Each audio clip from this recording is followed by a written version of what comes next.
Always nice to speak to you.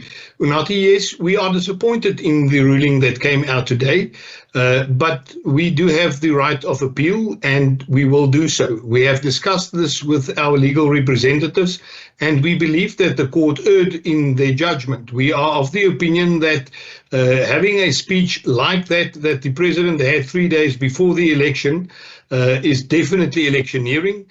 It was campaigning by him. If you compare that speech to the speech that he gave at the ANC rally just days prior to that, it is in essence the exact same speech. And to then try to color that in as if it is an address to the nation and urging people to go and vote, it is not the case. If the president wanted to urge people to go out to vote, he could have just said that. But he went on and he really used this, according to our opinion, as an electioneering campaign speech. And we will therefore look into and definitely appeal this matter. It's very important that we realize that the question here should not be asked whether there's evidence that it influenced a voter, but rather that the question that must be asked must be, what was the subjective objective of the president when he did that speech? His aim was, according to us, to persuade people to give the ANC another chance. He went on during that address and he bragged about the achievements of the government, of his government, which we know at that stage was an ANC government. So the question is not whether one single voter or 100,000 voters have been persuaded by that address. We must go and look at his intent with that address. And that is where we say his intent was wrong. He was using a state resource like the SABC with a speech that is exactly or in many ways very similar to a campaign speech at an ANC rally that he used just days prior to the speech. So if it was a speech to persuade people to go out and vote, it could have been a very different speech and the content thereof could be very different. But that was why we are going to appeal this. So let's see what happens in the appeal matter. And I'm repeating myself as well now, but if he wanted to give feedback to the country on the importance of having elections and elections having to be free and fair, that should have been the topic of his speech, and it should have been the main topic of his speech, but that was not.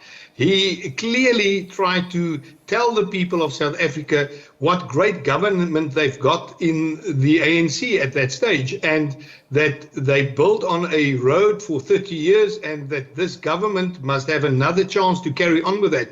Now, according to us, that is electioneering. The judges in this current matter did not agree with us, and therefore we are a party for the rule of law.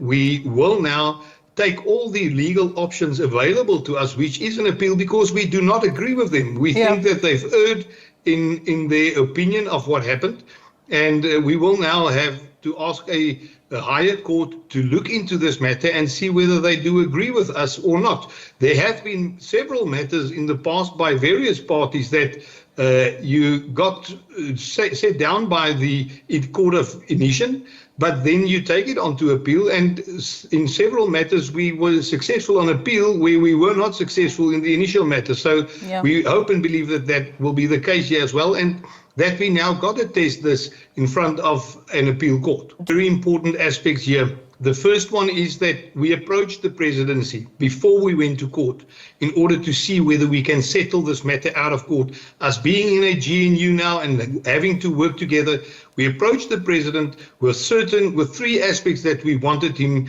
to agree to, and then we can carry on. The president at that stage did not want to agree to that, and he said that we must just withdraw our case. Now, the second very important thing is that we've got a responsibility to uphold the law, especially the Constitution of South Africa. Now that the DA is in government, I believe that that obligation carries even more weight. We've got to show that we will not shy away, even though we are in government, we will not shy away from protecting the Constitution and protecting the rule of law in this country. So if we disagree, like we do in this instance with the president and with what he has done, we opted to give him an option out, to admit that some people could have interpreted that speech that he gave as an electioneering speech, and that would have been the end of it. Not to give him a slap on the wrist, but to